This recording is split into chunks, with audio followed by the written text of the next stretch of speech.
So a bit of a different video today. This is going to be detailing my 8-week Katowice prep plan. So for many of you, you probably will not find this very interesting, but for the few people out there who do, thanks for watching. This is being made for announcing to the people who might find it interesting, of course, get you guys involved, a little bit of accountability to stick to an 8-week plan, as well as perhaps to actually look back on the progress, take a little before and after type of cast and see how much I've improved over this 8-week plan. And maybe do a little side content in regards to that and just improving as an esports commentator. But that's what this ultimately is, a preparation plan. Preparing to be the best commentator I can be for Katowice, assuming that I do get hired and go to the event. It's happening in about 8 weeks. So if I get hired, I fly out February 5th or 6th, something like that. And the event is actually from the 8th to the 12th, I believe, with the crowd portion being 10 through the 12th. So that leaves about 8 weeks to try and get good, get better. And especially after Atlanta, which we were in Stockholm for, but still, I felt like there was a lot of things that I could improve on and I want to strive for. So I usually do these types of things, run in cycles, kind of come back from an event, be a little bit lazy, don't do too much, then coast a little bit, and then when an event is upcoming, once again, I try really hard to improve in all aspects of my life. And for Katowice, since it is the biggest event as the global finals, I figured 8 weeks seems like a good amount of time to try and do that. So what am I actually going to do? Here it is. Let's start with the first couple that are going to be very StarCraft 2 focused. So first of all, talk to StarCraft 2 pros. Done this in the past. You can actually see some of my Katowice prep videos for last year on my ZombieGrub cast YouTube, where I talk to some pros. I give them money for their time, of course, an hour of their expertise, and we go over VODs. I ask them questions. They give me some more insights, especially from just the player point of view, as well as some very detailed things. I ask them pretty often, what do you think we could be doing better? And it's all around a good experience, I think, for everyone involved. The next StarCraft 2 specific thing is to play more StarCraft 2. I don't believe you have to be a very highly skilled player to be a good commentator, but I do think you should play the game that you are commentating. I think it helps you gather that emotion in your casting. You have to be careful not to let that emotion override everything else. So if you keep losing 3 racks, you don't say, well, this is impossible to beat. That's no.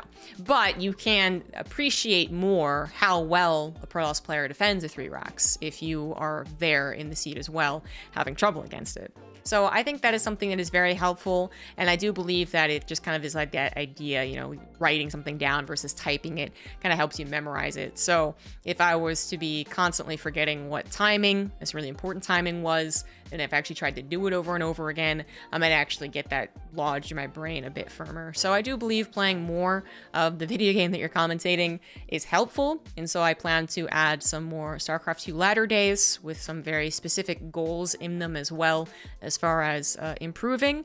Now, again, for the sake of improving, I'm not looking to be like Grandmaster or anything like that, but just to help my own take, I suppose, on the game and bring that into my commentary. The next few things aren't StarCraft specific. They are far more about kind of the technical aspect of commentating and broadcasting and whatnot. The first thing is getting voice lessons. So I've done voice lessons in the past, got a little bit of voice acting involved as well, and actually talked to a traditional sports broadcasting coach, all of which have helped, especially after kind of giving them more information about what the hell esports actually is. And I think has helped me use my voice better. But that's kind of the point of it, is just to use your voice better, to be a voice that people like listening to, even if they can't describe why, is a lot of what that is, as well as to be in more control for a lot of the hype moments. I feel like lately I've been doing more hype and really focusing on it as well. And that means hopefully improving on it. I think I've gotten some feedback saying that, you are a good hype person, commentator, but I don't necessarily believe it, not yet. I want to do a better job in the future, especially for the global finals. So I want to be able to control my voice really well, get that really exciting voice out there, and then, of course, also bring the narrative and the stories that drive that hype home. So the next one is book studying, which isn't very common in esports as it's so new. There's not many books made, right? There are some out there, some are good, some are not, but there's not many. but I will look towards the traditional broadcasting side of things when it comes to book studying. I think there is still something to be gained by traditional learning, I suppose. I think there's still a lot to be learned if you went to an actual university and got like a broadcasting job, right? And they probably gave you books to read. So I'm going to be including that, and I'll report back to you guys whether that's actually helpful or not. For instance, I am first and foremost reading and finishing Art of Sports Broadcasting, which I've gotten about 60% of the way through, and about 50% of it is totally useless. So we'll see if it actually helps. Some of the useless things include repeating to tell the score over and over again. Like, that happens so much in the book, it's actually insane. And I just like, that's not esports. That's not what's going to happen here. So there are some nuggets of wisdom. You know, there's some universal things in a book like that, but there's also some very useless things. So I'll be going through a hopefully variety of books. Right now I've got 5 in mind. So Art of Sports Broadcasting, Bob Wolff's Complete Guide to Sportscasting, Call of the Game, Michael Caine, Acting in Film, and Broadcast Journalism, Techniques of Radio and TV News. Those last two, not specific to sportscasting at all, but do kind of go into the realms of broadcasting still. So how you appear on camera is something that every esports commentator can work on. And I think also kind of bringing out emotion in a really proper way, actually learning how to act a little bit while still being mostly authentic. Can also help commentating. And the journalism is just apparently something that can be helpful in all regards, being a better interviewer, being better at crafting stories, especially on the fly. I've read it in other books that this would be helpful, and I think that is true. So I'm going to go ahead and do it, and again, report back of whether it actually is helpful. If any of you guys have book recommendations along this kind of idea, please let me know. That's 5 books, but I have 8 weeks. So, 3 more books, and I'll try and get through them. Maybe do a little bit of a book club situation and talk about what I've learned and what I've actually thought was useful from these books at some of my streams. Next up, we got improv class. I think doing anything in regards to using your voice or being on stage, talking to people. So debate, theater, improv, even singing, anything like that can be helpful.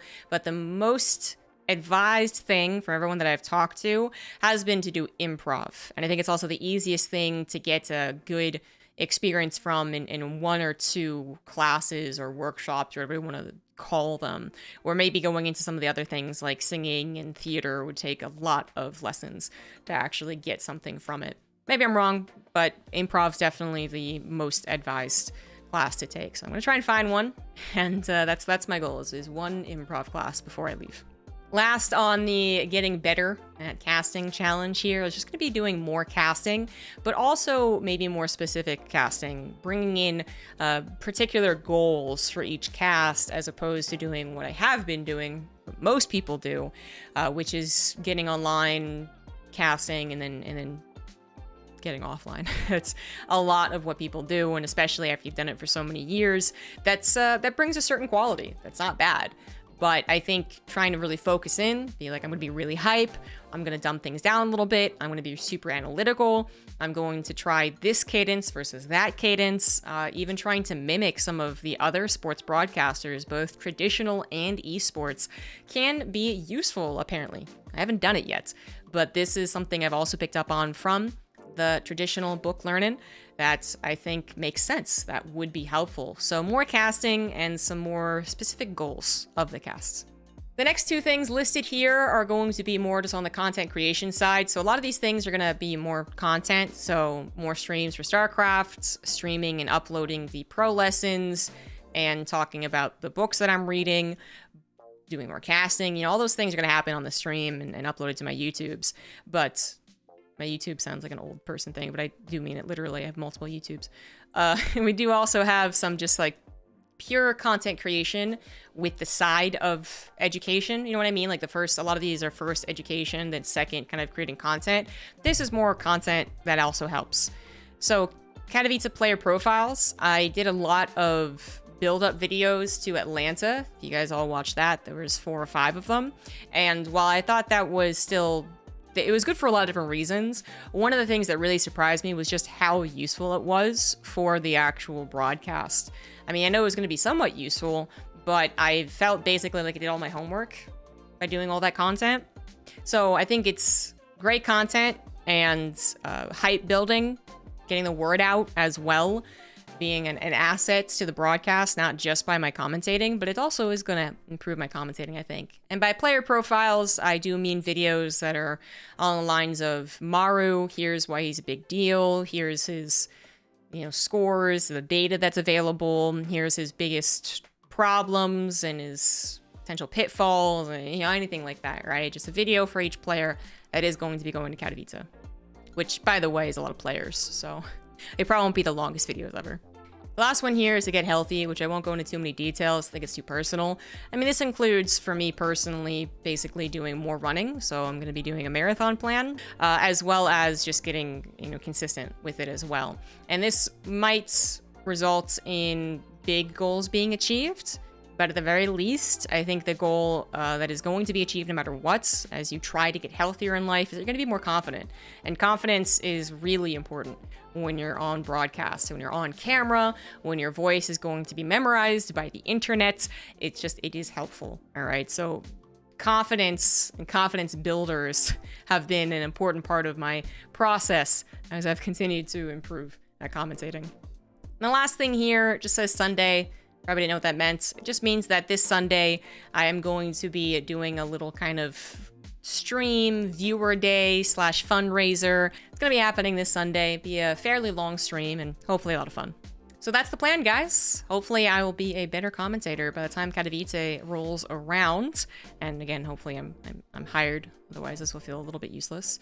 But I'm hoping that is the case. We are going to go optimistic here, and I'm hoping Katowice actually delivers as far as the video games go. Last Katowice had a lot of great games, so if this one is anywhere close to that, that'd make me pretty happy. And no bad luck either for Katowice this time would be great too. Thank you very much. This is more content. This is a little bit of an experiment. Again, a little before and after might be necessary at the end of this. And if you guys want to get involved, then just basically ask me any questions you would like.